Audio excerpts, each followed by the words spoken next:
স্বামী স্ত্রী মিলিত হওয়ার পরে 6টি ভুল কাজ করলে 3টি বিপদ আপনার লাইফে চলে আসবে। অবশ্যই আমাদেরকে এই বিষয়গুলো সতর্ক থাকতে হবে।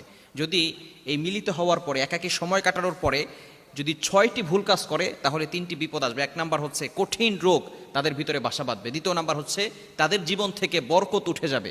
3 নাম্বার তাদের উপরে কঠিন বিপদ আসবে। এজন্য অবশ্যই স্বামী স্ত্রী যখন একাকী থাকবে একান্ত সময় কাটানোর সময় এবং এই সময় কাটানোর পরে 6টি ভুল কাজ করা যাবে না। এটা আদর্শ নয়, নবীজি সাল্লাল্লাহু আলাইহি সাল্লামের আদর্শ নয়। নবীজি সাল্লাল্লাহু আলাইহি সাল্লাম নিষেধ করে দিয়েছেন। নাম্বার 1 নাম্বার হচ্ছে উলঙ্গ হয়ে মিলিত করা।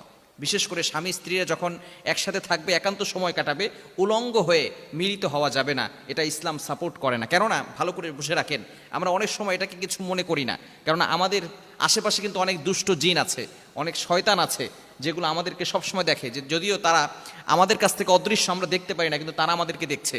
যদি